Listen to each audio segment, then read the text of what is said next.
The One Ghana Movement is supposed to be an initiative that is designed to drive a new agenda for Ghana. There's a lot that is not working with this country, or that has not been working with this country. And discipline has been a characteristic feature of Ghanaians for a while now. And governments in, government out have spoken about this. Far too often, however, it seems we depend too much on government to do to correct or rectify the ills of our society. Unfortunately, governments have been part of the problems over the years. And so the One Ghana Movement represents a citizenship initiative designed to bring citizens on board and to drive the agenda for the new Ghana. The minister is a citizen. The president is a citizen. Everybody in this country who is a citizen has an obligation or has responsibilities.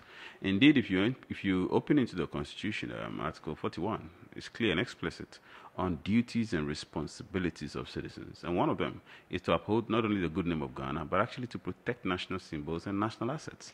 You're supposed to ensure that you live up to the responsibilities that are entrusted upon you as a citizen.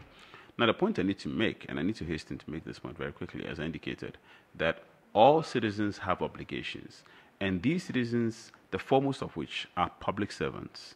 So the One Ghana Movement actually expects somehow that its driving of this process will actually start with the people at the top. Because there's something about leadership being example. And therefore, if you're a leader, you are supposed to demonstrate by exemplary behavior that this is the way to go for people to follow you. And so the One Ghana Movement has that understanding. And it's not oblivious of the fact that when people are down and they watch those up, they invariably tend to follow those up either for good or for evil. And the expectation, therefore, is that those up will actually demonstrate by leadership so that everyone else can follow suit. The essence of the 1992 Constitution has been completely lost on us. The reason we adopted the Constitution in 1992 was not to divide us as a people, but to create what is called the marketplace of ideas.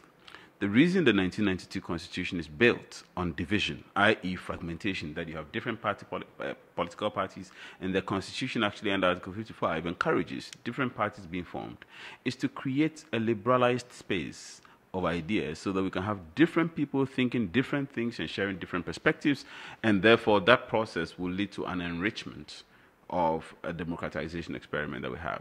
That is the essence. Unfortunately, what has happened has been a deep division beyond core policies, and that's what the 92 Constitution itself has a whole chapter devoted to policy, and that chapter is the directive principles of state policies.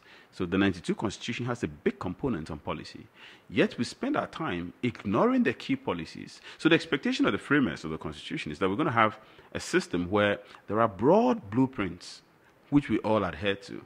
A blueprint on education, a blueprint on agriculture, a blueprint on infrastructural development, a blueprint on foreign policy, a blueprint on national security, blueprints. And then we have divisions. Those divisions are on the basis of how to go about actualizing the blueprints. So there should be core things, and then there are divisions in terms of how do we go about it. Unfortunately, we have divisions going very deep down into the question of the blueprint. So governments since 1992 have all gotten it wrong. And they've gotten it wrong by failing to articulate the blueprints expected in the Constitution, which will create national unity, and then how to actualize that. You can have different policy orientations that the Constitution allows.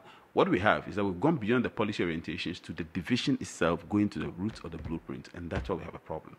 The One Ghana Movement, among others, again, as I understand, is designed to ensure that we bring a discussion to the zones of the blueprint. Where do we stand on foreign policy? Ghana's foreign policy must not be on the basis of government. It must be standard. Where do we stand on the basis of agriculture? Where do we stand on the basis of education? Where do we stand on infrastructure? Where do we stand on lending?